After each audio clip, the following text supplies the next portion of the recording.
Bismillahirrahmanirrahim. Alhamdulillahirabbil alamin. Wassalatu wassalamu ala asyrafil anbiya'i wal mursalin wa ala alihi wa sahbihi ajma'in. Amma ba'd. Lanjutkan membaca sifat yang wajib bagi Allah. Sifat yang 20 kemarin telah masuk kepada sifat qudrat dan iradat. Sekarang kita lanjutkan kepada sifat yang berikutnya. Yang ke-9 adalah sifat al-ilmu. Ilmu artinya mengetahui. Allah Maha mengetahui. Allah Maha mengetahui segala sesuatu, dari yang sekecil-kecilnya sampai yang sebesar-besarnya. Allah Maha mengetahui. Tidak ada yang luput dari pengetahuan Allah. Oleh sebab itu, hendaklah kita senantiasa mengingat dalam sikap dan perbuatan kita, perkataan kita, bahkan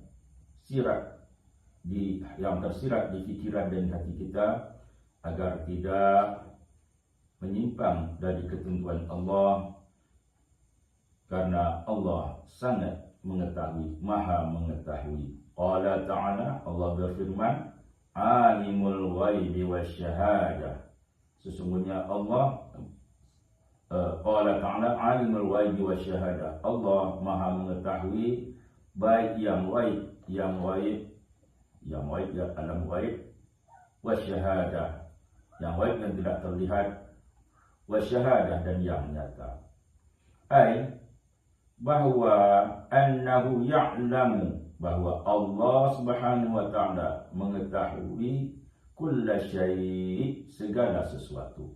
Allah mengetahui segala sesuatu, tidak ada yang luput dari pengetahuan Allah. Wa ilmu Allah syamil, dan sifat ilmu Allah itu adalah syamil.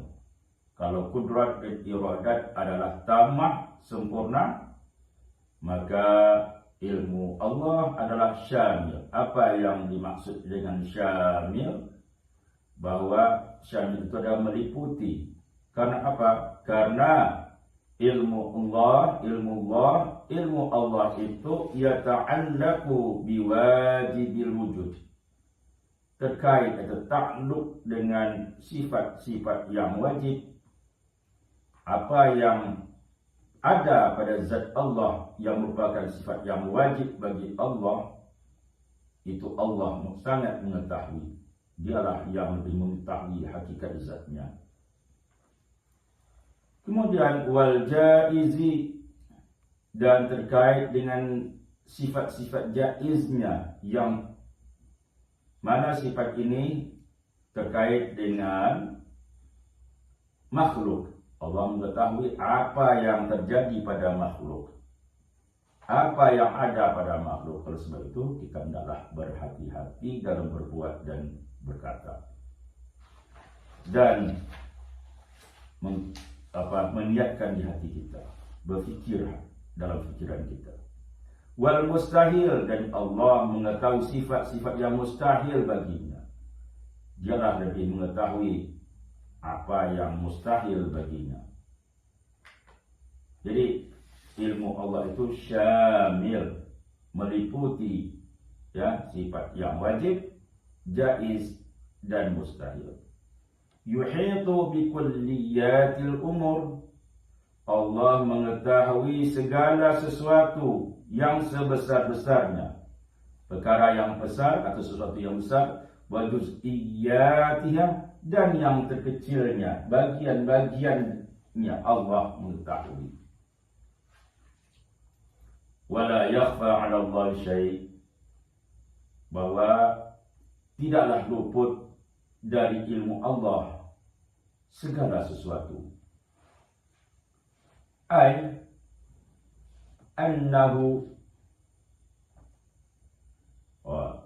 Jadi tidaklah luput dari ilmu Allah segala sesuatu. Semuanya diketahui oleh Allah Subhanahu wa ta'ala. Itulah sifat ilmu. Kemudian yang ke-10 adalah sifat al-hayah. Hayat artinya hidup. Hidup Allah itu hidup dengan sifat hayatnya. Dengan sifat ayat ini, maka wujudlah atau ada sifat-sifat yang lain bagi Allah yang kita sebutkan sebelumnya. Seperti kudrat. Allah itu mengetahui. Kenapa Allah mengetahui? Karena Allah Maha Hidup. Kalau tidak hidup tentu tidak mengetahui. Kudrat, ya, iradat, ilmu, sama, basar dan kalam. Mengapa Allah mempunyai sifat ini? Karena Allah mengetahui. Jadi dengan sifat ayat ini, maka dapat Allah disifatkan dengan sifat-sifat tersebut. Annahu ta'ala qala, Allah berfirman, Allahu la ilaha illa huwal hayyul qayyum. Allah itu adalah tiada Tuhan selainnya. Dialah zat yang maha hidup dan maha berdiri sendiri, tidak butuh kepada makhluk. Bahwa annahu muttasifun, bahwa Allah bersifat bihayatin, dengan sifat hayat, hidup, azaliyatin, yang azali, yang ada sebelum segala sesuatu ada, melekat pada zat Allah, abadiyatin, yang abadi, sifat ini tidak ada akhirnya, ada sejak awal tanpa ada permulaannya dan tidak ada akhirnya. La tushbihu hayatina, dan hidup Allah itu, sifat hayat ini tidak serupa dengan hidup kita. Hayatullahi sifatul lahu. Hayat merupakan sifat bagi Allah. Hayat, hidup bagi Allah, merupakan suatu sifat bagi Allah. Walaysat bijasmin wala ruhin. Hidup Allah itu bukan dengan tubuh dan tidak pula dengan ruh atau nyawa. Kalau manusia, hidupnya adalah ada tubuh, ada nyawa, ya, ada alat-alat atau organ-organ penting di mana dia bisa hidup, ada darah yang mengalir. Allah tidak seperti itu. Allah terhidup dengan sifat hayatnya, tidak sama dengan hidupnya makhluk, hidupnya manusia. Itulah sifat hayat bagi Allah Subhanahu wa ta'ala. Yang ke-11 adalah as-sama'. As-sama' adalah mendengar. Allah Maha mendengar. Mustahil Allah tidak mendengar atau tuli. Qala ta'ala, firman Allah Subhanahu wa ta'ala, wa huwas sami'ul basir. Dan dialah Allah, zat yang maha mendengar lagi maha mengetahui. Allah mendengar dengan sifat sama-nya. Ya, annahu yasma', bahwa Allah mendengar kulla musma', kulla masmu'at, segala sesuatu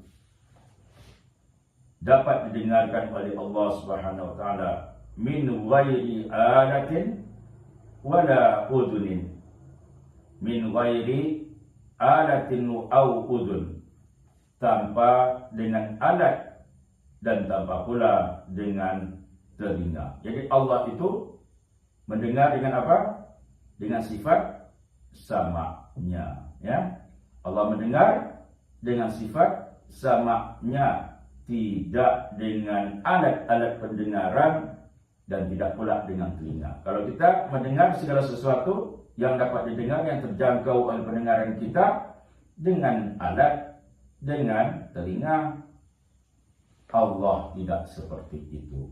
Allah mendengar dengan sifat hayatnya. Yang ke-12 adalah al-basir, al-basar.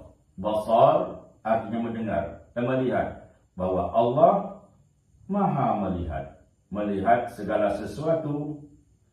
Jadi sama dan basar adalah sifat Allah, mendengar dan melihat.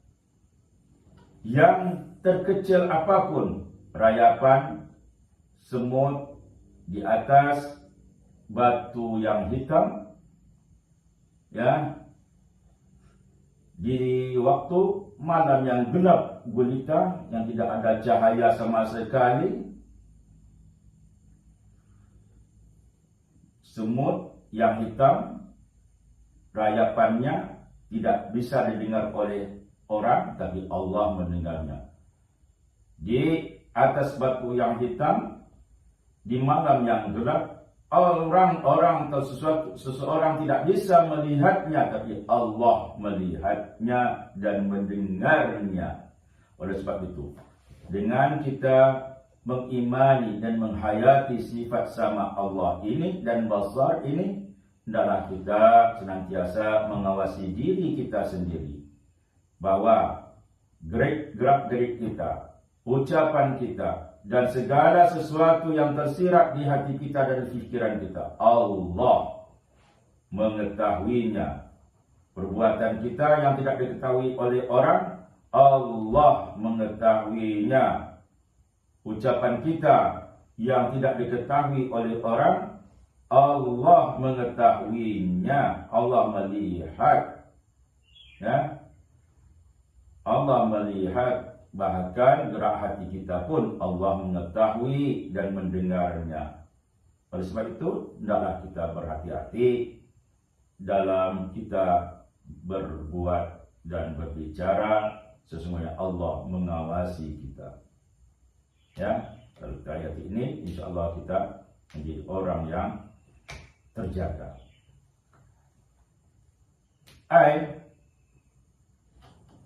Annahu yabsuru, bahwa Allah Subhanahu wa taala, firman Allah tadi terhadap sifat basar ini, wa huwas samiul basir, yaitu Allah Maha mendengar lagi Maha melihat. Annahu yabsuru, bahwa Allah melihat kullal mubsarat, segala sesuatu yang dilihat. Segala sesuatu tidak terlepas dari jangkauan penglihatan Allah Subhanahu wa taala. Min wairi ainin au alatin. Allah melihat dengan sifat basarnya.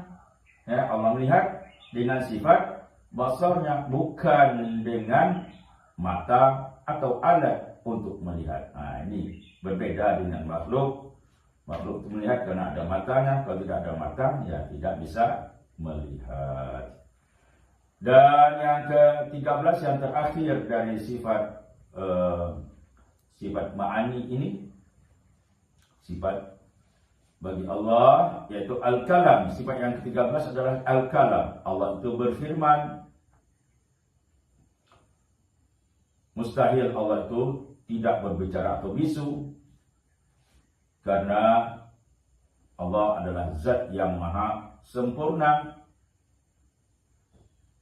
Qala ta'ala, apa firman Allah terdalilnya? Wa kallamallahu Musa taklima. Allah berfirman atau berbicara dengan Nabi Musa dengan sebenar-benar berbicara. Jadi itulah keistimewaan Nabi Musa alaihissalam berkalam dengan Allah Subhanahu wa taala. Kalamnya bagaimana? Sifat kalam Allah bagaimana? Dan bagaimana kalam Allah dengan Nabi Musa?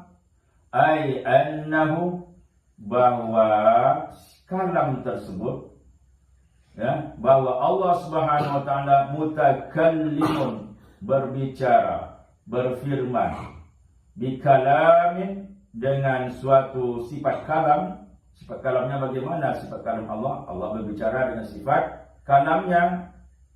Sifat kalam Allah itu la sautan. Jadi tidak bersuara, ya. Allah itu berbicara tidak bersuara. Kenapa? Kalau bersuara sama dengan makhluk, ya kan? Kalau bersuara sama dengan makhluk. Allah tidak sama dengan makhluk. Wala harfan, dan tidak berhuruf. Kalau ada huruf yang diucapkan sama dengan makhluk. Ya. Wala lughatan, dan tidak pula dengan bahasa. Kalau bahasa, ada bahasa Arab, bahasa Cina, bahasa Melayu, ya, dan bahasa-bahasa yang ada semuanya. Allah tidak berbicara dengan bahasa-bahasa itu. Ya, kalau berbahasa sama dengan makhluk. Terus bagaimana? Serahkan, ya, makna kalam ini kepada Allah Subhanahu wa taala. Yang jelas kalam Allah itu tidak bersuara, tidak berhuruf, tidak berbahasa, berkalimat, ya. Tetapi seperti Nabi Musa yang berkalam dengan Allah, Nabi Musa mengetahui kalam Allah tersebut dengan bentuk yang seperti ini. Wallahu a'lam. Bal huwa sifatun azaliyatun. Bahkan sifat kalam ini merupakan sifat yang azali, sifat yang semula ada. Abadiyatun, dan sifat yang abadi, tidak ada akhirnya. Walaysa ka kalamil bashar. Kalam Allah bersifat dengan kalam Allah tidak sama dengan kalam manusia. Kalau kalam manusia ada suaranya, dan suaranya bermacam-macam. Ada huruf, ya, sesuai dengan bahasanya, bahasa Arab, bahasa Indonesia, bahasa Inggris, bagaimana huruf-hurufnya. Bahasa Cina, bagaimana huruf-hurufnya. Bahasa India, bagaimana huruf-hurufnya. Wala lughatan, dan manusia itu berbicara dengan bahasa, berbagai bahasa. Allah berbicara dengan sifat kalamnya, tidak dengan suara. Ini kesimpulan. Tidak dengan huruf, tidak dengan bahasa. Terus bagaimana? Serahkanlah bagaimana kalam Allah itu sendiri. Allah lah yang maha mengetahui kalam Allah yang melekat pada zatnya, yang azali, abadi, ya, yang azali dan abadi, tanpa ada permulaan dan tanpa ada akhirnya. Itulah yang dimaksudkan dengan sifat kalam. Allah berbicara dengan sifat kalamnya. Demikian, insyaallah besok kita sambung lagi. Wallahu a'lam. Assalamualaikum warahmatullahi wabarakatuh.